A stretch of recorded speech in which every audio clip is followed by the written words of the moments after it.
Welcome to the Positively West Virginia podcast. I'm Nick, sitting in for Jim Matuga, and today we're coming to you from the 2026 Bridging Innovation Week conference here in Morgantown.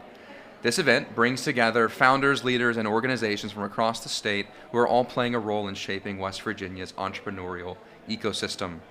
Throughout the day, we're sitting down with a series of voices from that ecosystem to talk about what they're building, how things are evolving, and where they see real opportunity ahead. Right now, we're joined by our next guest, Cortina Caldwell, founder and CEO of Brand Evangelist. Thank you for joining us, Cortina. Thanks for having me today. I'm really happy to be here. Positively West Virginia. Positively West Virginia. Positively West Virginia is powered by Breezeline high-speed fiber internet and sponsored by Highmark West Virginia, Freedom Kia of Morgantown, Humble Influence, and the West Virginia Lottery. With the help of these sponsors, we're able to share the positive business stories of West Virginians, including the one from today's episode. So, just brief podcast. Want to get your thoughts about a few things. Kind of central to the heart of PWV is telling our stories and where we come from. And so I would love to just ask you that question. Can you give us the quick version of your story and how you got here to this moment? Sure. Well, I like to talk in terms of planting seeds, just because I'm a nature lover at heart. I was just talking to you before we came on about growing up in Southern Appalachia, and there's just certain things that we always hold dear. And I think that one of those things for me growing up pretty young was taking care of my surroundings. I grew up quite literally playing in creeks and forests and rivers and Blue Ridge Mountains, and now I'm fortunate to be able to call Morgantown in West Virginia home. And one of the things that I think is most important is that we find ways to whatever it is that we're creating, recognizing that we're all connected, that it all has this impact because we are quite literally part of this ecosystem. And I saw that early on, just paying attention to my surroundings when I was outside, or the lessons that my mentors, my grandmother, who had a big hand in raising me, imparted onto me, being service driven first, and then also recognizing that you have a responsibility to be mindful of how you show up and seeing the ripple effect of that. And what can you do with what you've been given to make the world a little bit better off than how you found it? And so that's what brought me here and encouraged me to start Brand Evangelist. Yeah, that's amazing. I'm from West Virginia, and I'm a West Virginia homer, maybe too much. And so I love getting to meet people who aren't from here, but sort of embody the characteristics that make a mountaineer what they are, and then also in turn falls in love and invests in the state. So that's beautiful. Absolutely. So where do you plug into the West Virginia entrepreneurship ecosystem? How has it been a resource to you? Maybe how are you now investing back into it, so they can be a resource for others? Well, I have to first acknowledge the opportunities that I've been given, because I think, again, that part of the ecosystem is the give and the take. I actually made it to West Virginia through the Ascend program, which is a big partnership and a big driver with the economy and the outdoor economy, especially here in West Virginia. But also they have a partnership with Vantage Ventures. And through Ascend, I found out about Vantage Ventures and actually completed that program this past December. So I'm an alumni of that business accelerator, which actually helped me to think differently about the work I'm doing, and specifically coming from a background of being a brand strategist, a creative, professional, kind of being contracted at will as a freelancer.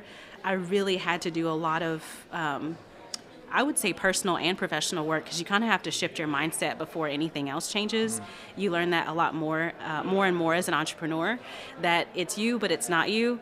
And so I think Vantage Ventures helped me to actually shift into what this sort of bigger cast or bigger role that I could play, that I wasn't just needed to be the designer making the website or doing the graphics or writing the copy like I had been doing for 13 years in my branding agency.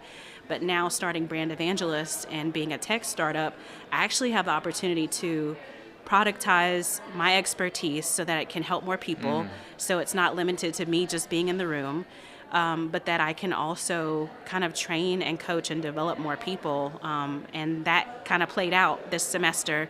Immediately after Vantage Ventures, I was able to partner with the entrepreneur Entrepreneurship 440 class. I had 5 student researchers working with me this semester who you're going to hear from later today in my workshop here at Bridging Innovation.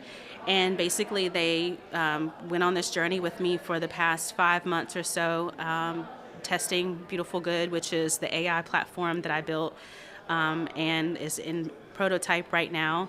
And all of that, came out of, these are all the things that came out of those seeds that have been planted since way back, but then also with Vantage Ventures, with Ascend, with these programs that make it possible for us to have funding, us to have resources and connections and to understand what's available and also what's possible. And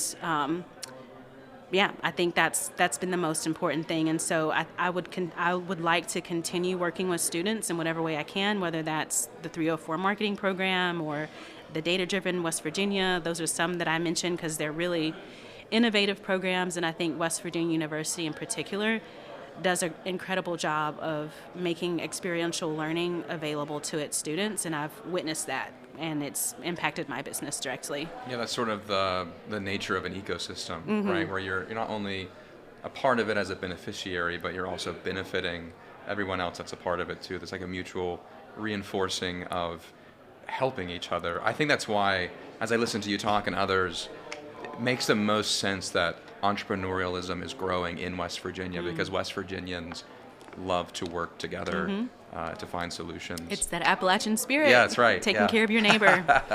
So thinking more about what you do as a brand strategist, how important is storytelling for founders here?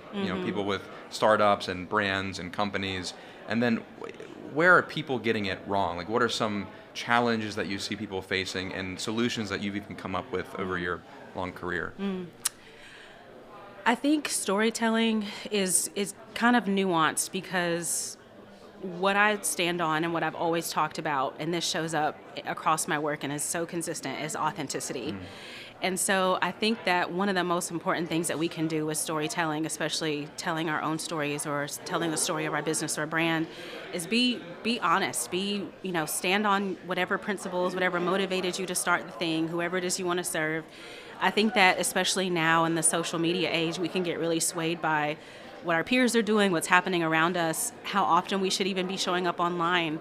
And it really kind of impedes, I think, the creative process, which is a very intuitive, introspective process. And so I think hopefully with AI and technology being more prominent, that we actually have more time to do that sort of inventory that allows us to tell better stories. I don't necessarily think that storytelling is as much technical as it is having that awareness and then also being able to articulate something because you're just so convicted and you're so sure and you know what you know. And I think that's the difference. Yeah, that's a great answer. So you came here through the Ascend program. You're in West Virginia. You're sort of embedded into the ecosystem that exists here now. So obviously we're doing some things right as a state. We're pushing tech forward and other innovative ideas. Where do you think we still need to catch up in order to compete, with the national entrepreneurial ventures that are out there? Well, I would say I would answer it where we're ahead first, okay. Which I think I would have to give just an acknowledgement and a shout out to the West Virginia entrepreneur ecosystem, the body of people that come together every month on calls to talk about what's happening with resources and businesses having a chance to share what their needs or offers are to the community. And it's a statewide call. That was one of the first things I did in Vantage Ventures was I got on those calls by like the second week of the program. And one of the beautiful things with that is you recognize that maybe we're not doing it like everybody else, but this thing that we're doing is working. And I've been in a lot of different statewide ecosystems, as a consultant contractor.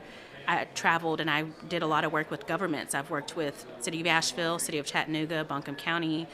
I've been in Arizona, in Florida, Miami, doing work with economic development or sort of creative strategy work. And so when I say this and when I chose West Virginia, Morgantown, it was a very intentional decision because I was thinking in terms of, okay, when I have this next phase of business, I want it to be somewhere where I actually enjoy living. It's beautiful. I can see myself raising a family here. it can attract the kind of talent that I want, and also like they could see themselves being here.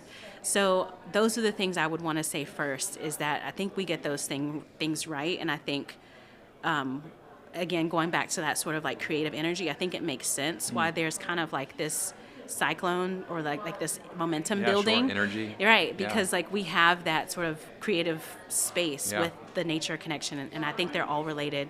I might do some research on that. I'm not. Don't hold me to it, but I'm really curious about it. So I would have believed you. You didn't say anything.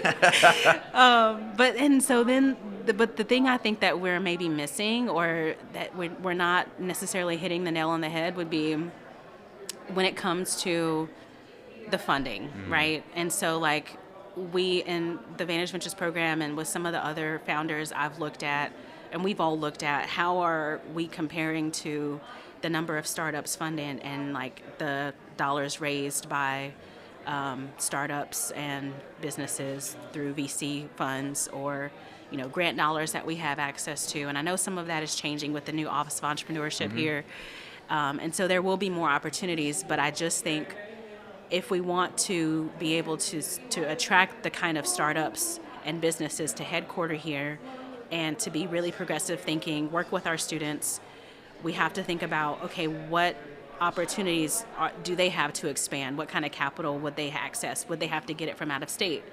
And what does that look like for people that are, just kind of getting started, but maybe not also ready to take on investors? Yeah. What are those options look like? So those are some things that I think are constant questions and conversations, but, hopefully progress. Yeah, that's a very honest answer.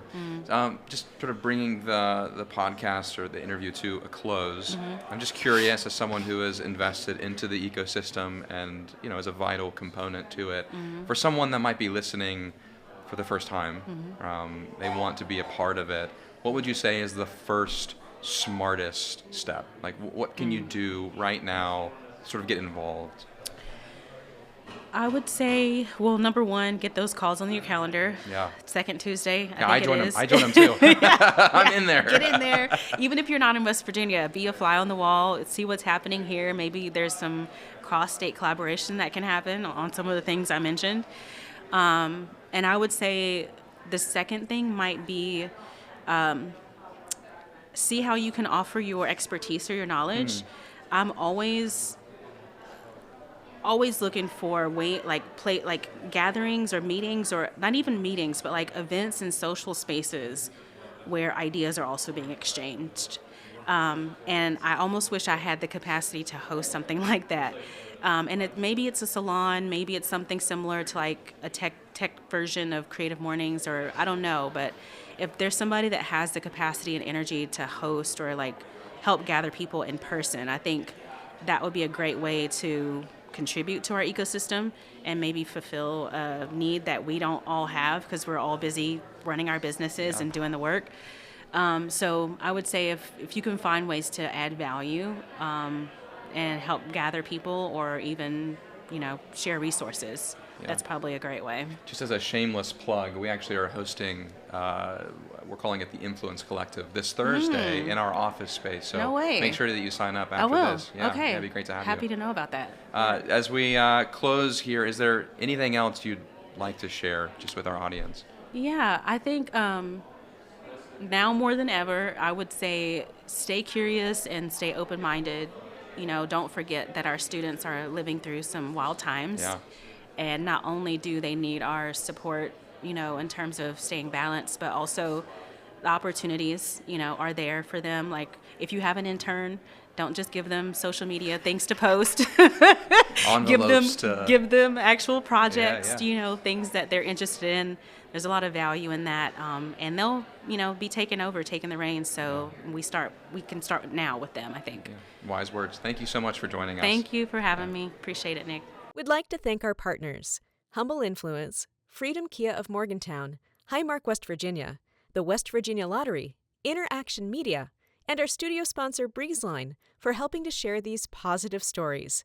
If you'd like to become a sponsor of the Positively West Virginia podcast, visit positivelywv.com/sponsor.